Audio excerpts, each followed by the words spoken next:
Hey, beautiful class, what's going on? You are in general chemistry, I think. And this is chapter 1, and we are just going to go ahead and get into it right away. By the way, my name is Keegan Gold. I am your instructor this semester, so I'm the one that's going to be doing all the talking, and hopefully this does closed captioning like it's supposed to, and if you can't stand my voice, I'm with you. All right, so we're going to go ahead and start by discussing chemistry, a little bit of matter. Your first exam will be over chapters 1, 2, and 3. So without further ado, let's get started. We have a lot to cover in 10 weeks. So, all right. So chapter 1 discusses kind of the basics of chemistry. Let's start by kind of defining chemistry. So chemistry is the study of matter and its properties, the changes that matter undergoes, any energy associated with these changes. Prior to this class, you probably haven't talked a lot about the energy associated with those changes, especially if you took basic chemistry. That is not something that you discussed. However, we'll get into this more in chapter 5, 6, 7, etc.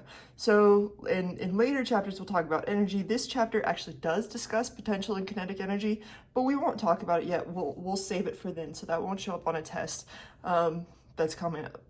Okay, let's go ahead and look at matter. So matter is anything that takes up space and has mass.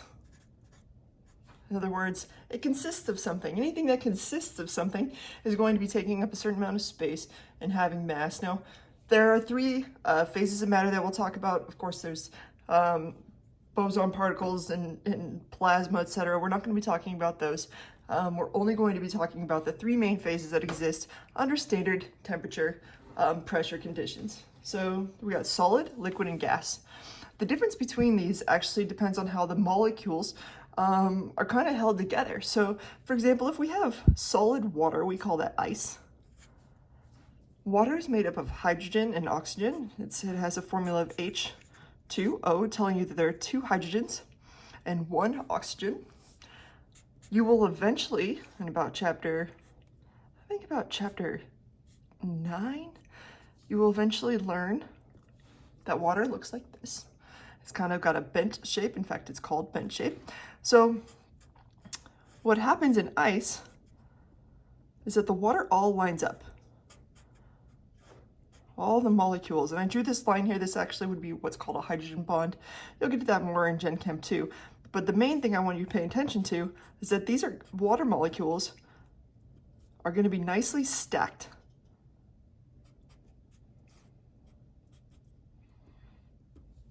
And so they're held together by these little forces between the molecules themselves, and it holds them tightly together, and they make this nice, beautiful, solid structure.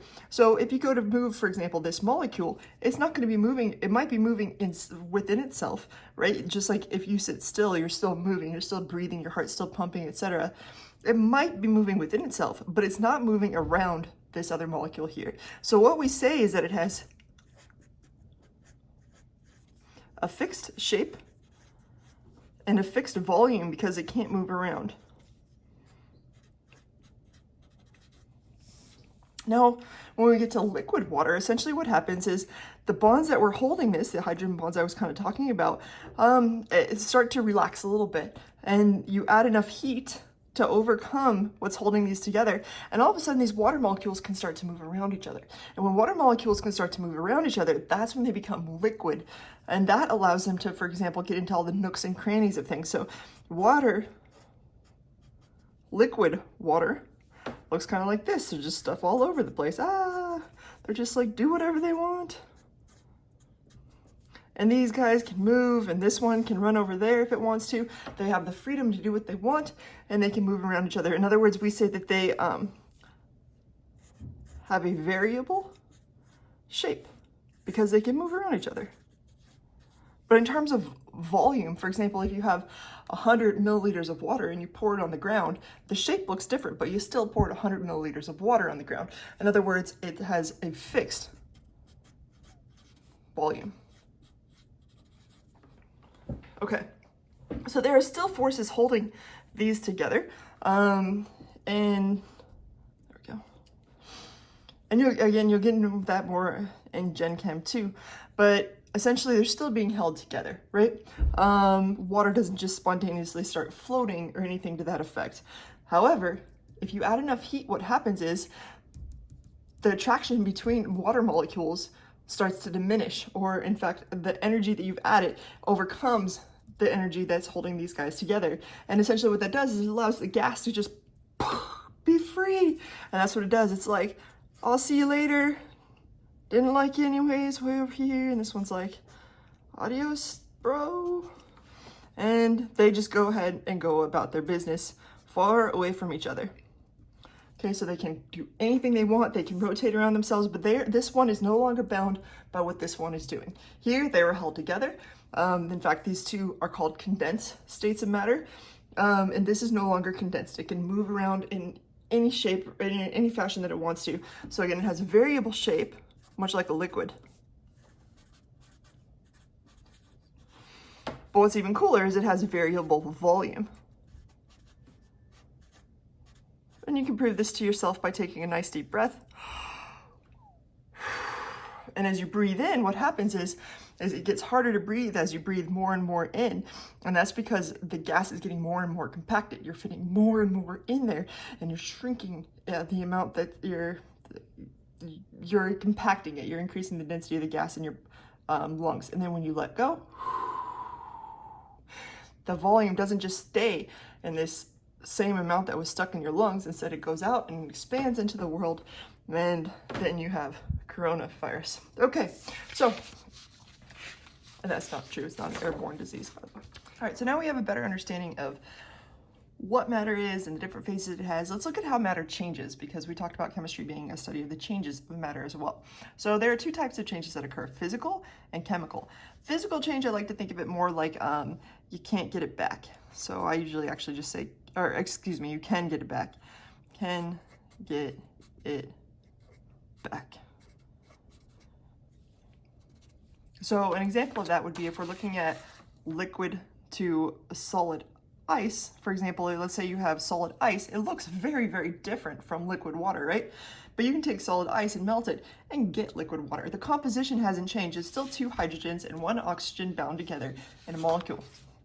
So a physical change is just something that allows you to still get it back if the composition doesn't change. However, a chemical change, it will look different and the composition will also change. So in other words, you can't get it back.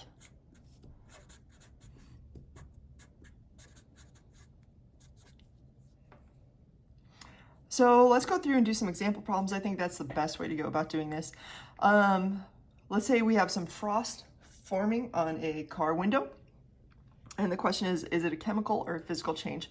Well, essentially what frost forming on a car window is it's gaseous water that's in the atmosphere that hits your cold window and turns to ice. In other words, it goes from a gas here, just hanging out, having a good old grand time, to hitting a window and where it makes it really cold, and so it's going to turn to solid ice. If you haven't ever thought about this before, to turn gas to a liquid, you add heat.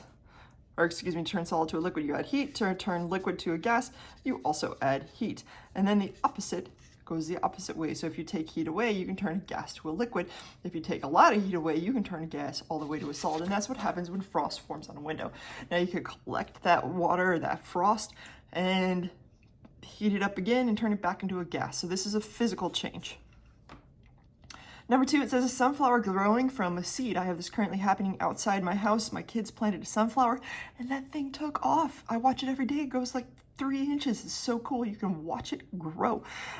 So a sunflower growing from a seed, can you ever get that seed back? Well, sure, it'll grow new seeds, but will you ever get that original seed back? Absolutely not. It's undergone a lot of chemical changes through photosynthesis, etc. And that is why that is a chemical change. A match igniting. If you take a match and you use it, you cannot use that match again. It's gone. It's been spent. You've got ash and other things on there now, and this would be a chemical change. Sweat evaporating from you as you jog. Not that you would want to get that sweat back, but you could get that sweat back if you wanted to. Because as you're running, essentially what it is water is collecting on the surface of your skin. So let's say this is your arm. Water's collecting on the surface of your skin. And because you're hot, you've added heat to it, it's going to turn into a gas. And as it turns into a gas, it actually takes some of that heat that came from your skin with it, in order to make it a gas, and that's what makes you feel cool. So this is a physical change because you could take that gaseous water and turn it back into a liquid because you haven't changed the properties of the actual water. All right, now we're going to talk about measurements and units. So I debated going over and going very slowly through this, and I've decided to kind of to break it apart a little bit because there is some stuff that I do expect you to know in this class already. First, I really expect you to know significant figures. If you don't already know significant figures, don't worry about it. I have videos about it, and they'll be posted in the supplemental information. You need to know how to add and subtract significant figures. You need to know how to multiply and divide significant figures, and you need to understand how to calculate combined equations. So for example, if you have 42.7 plus 17.04 divided by 21, you need to know how to answer this and how many sig figs your final answer would have by going through each one very carefully.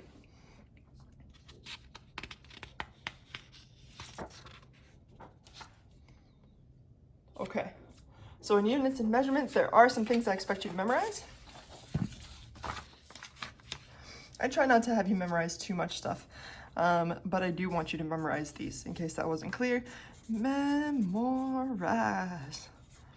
You need to memorize these. Now, I'm not talking about memorizing examples, but you do need to know the SI base units. Notice that volume isn't one of them. Volume is actually derived. It's actually meters cubed when you do it, and it is not an SI unit. Then we have some common prefixes. Tera, giga, mega, kilo. You actually already know this a decent amount, whether you know it or not. So if, you know it whether you know it or not. You know it, period. And you know that a kilobyte is a lot smaller of a picture than a megabyte, right? And that takes up a whole lot less room than a gigabyte, and way less room if you have a terabyte computer. You have a lot more memory on your computer. So you already have a general idea of some of those. Let's just learn the extra few. You need to know the prefix and the symbol, as well as the exponential notation. So I did not include some of these in the worksheet. So let's go ahead and go through some of them because I probably ought to have.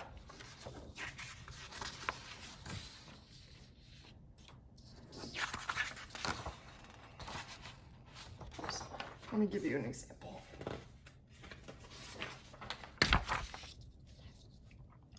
Okay, so if I say, hey, how many meters are in 2.4 nanometers equals how many meters? So I say there's 2.4 nanometers, how many meters is that? Well, here's how this stuff works. Nano, you should have memorized, is 1 times 10 to the negative 9. According to this table, when we go to nano and we go over, it says 1 times 10 to the negative 9. And these are, again, the ones that you should be memorizing.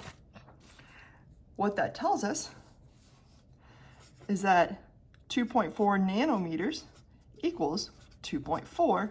Again, you replace this one with times 10 to the negative 9 meters. And boom shakalaka, that's what those prefixes are for if you've never used them.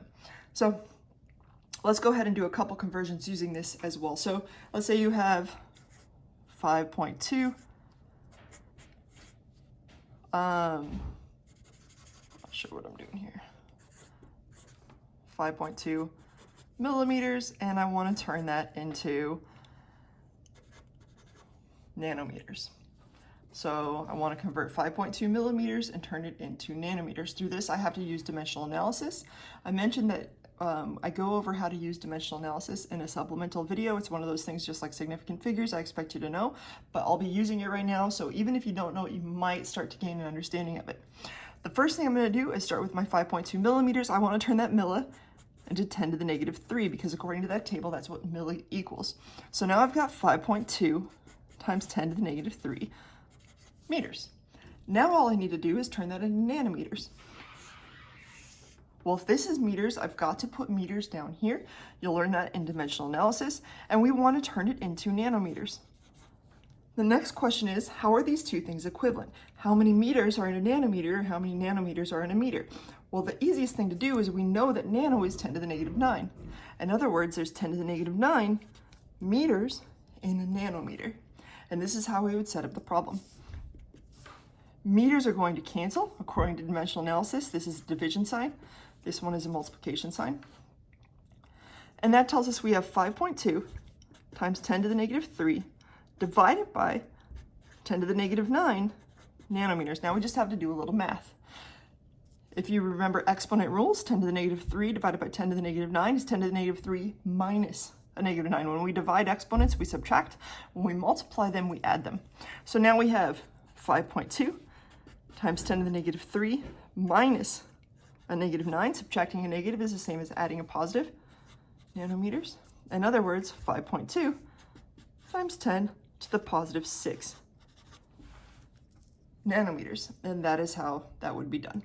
So these are things that I expect you to have a strong understanding of, and you should be able to use prefixes for any of these with any of these units. So for example, if I say nanoseconds to milliseconds, nanoamps to milliamps, etc., we should understand them.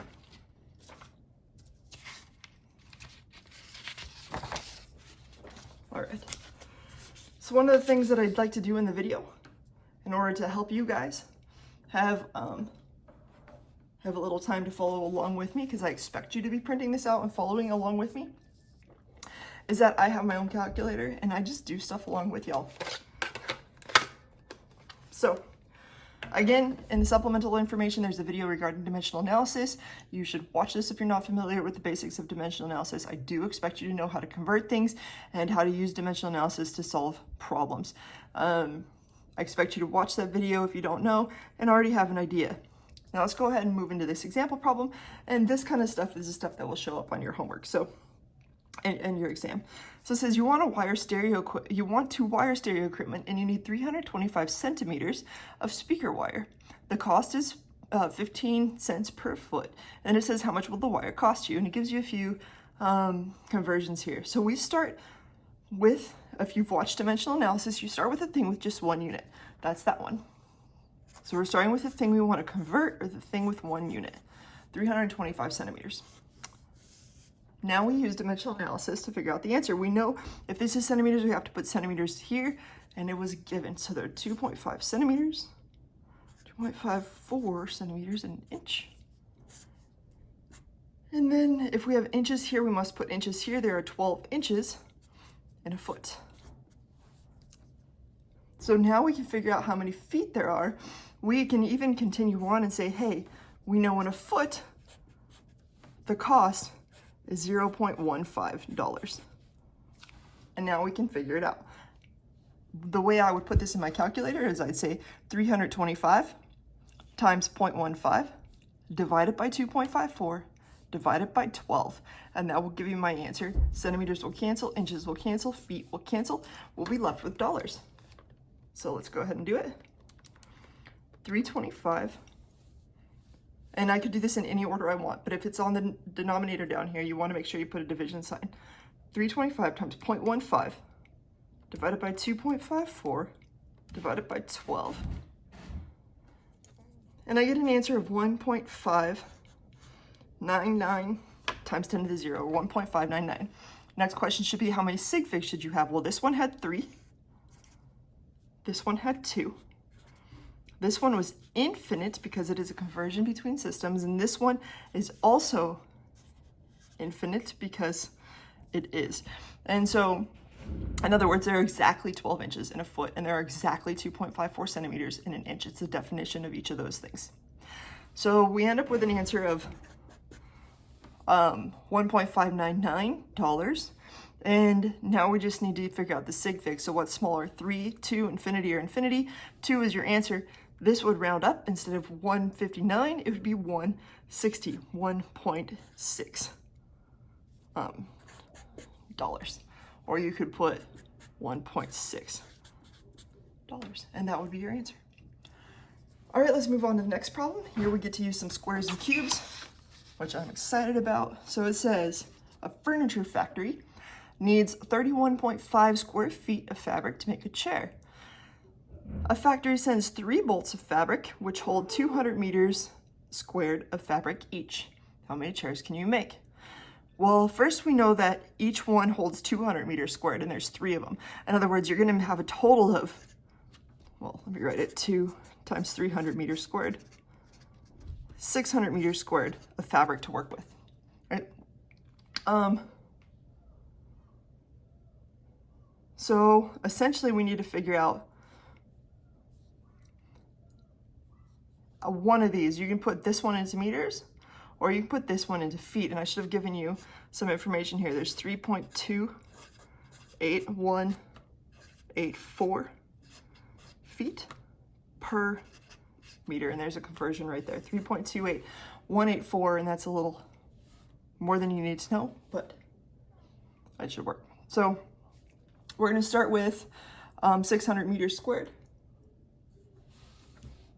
Hold on. Okay, my beautiful kiddos just showed up. I have, in case you don't know, a 3-year-old and a 5-year-old, and they are crazy, insane fun. It's also really hard to record around them, so you might hear them in the background here and there.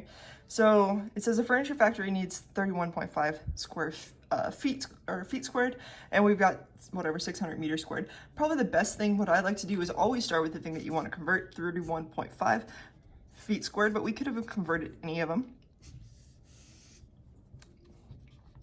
And we know that if this is feet, we're actually going to ignore the square for now. Okay. If this is feet, we have to put feet down here. We know that there's 3.28. Actually, I think it's 084 feet in the meter. Sorry, I believe it's 3.28084. And now we realize that we really can't just cancel this out, because if this is feet, this is also feet, but this is feet squared. So we have to make sure that they have the same units. Now, there are a couple common things that people do. One is they try to square this 31.5. If this 31.5 was squared, it would have a square. It's not squared. This is talking about the unit being squared. And so when we go down here, we want to make sure that this unit gets squared too. One cool thing about this is, yes, we said that there's 3.28084 feet in a meter. There are also 3.28084 squared feet squared in a meter squared. So what we can do is we can square this to match. We also have to square the number, and we also have to square the unit on top. So now our feet squared can cancel with feet squared, and we're left with meter squared. And we have 31.5 divided by 3.28084 squared. And I get an answer of 2.926 meters squared. 2.926 meters squared. Now I like to keep some extra sig figs if we're going to use an additional calculation, which we are, because we know we have 600 meters squared, and each chair is 2.926 meters squared. And of course this would only have 3 sig figs, because this has 3 and this has infinite. So what's smaller, 3 or infinite? This one technically should have 3, so it's good to keep track of it. Now to finish off the problem, let's go ahead and scooch this up a little bit.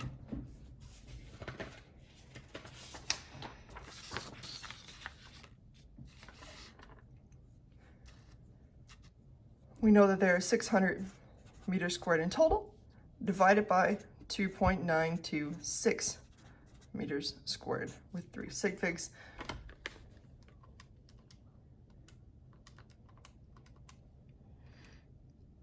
And I get an answer of 205 chairs in total. So in other words, we have all this fabric, each one takes about 3 meters squared, we get about 200. Now this though has 1 sig fig. This had 3 sig figs. So our final answer should be the smallest of those two, which is going to be 1 sig fig. 205 with 1 sig fig is either 2 times 10 to the second or just 200. So we can make a total of 200 chairs given this information. Oh, sweet, that was it. So that's chapter number 1. Make sure to still read through the book and get a general idea of what's going on. More importantly, spend some time doing these problems, make sure you really understand them, do the supplemental stuff if you need it as well, and we should be ready to move on to chapter 2. Bye-bye.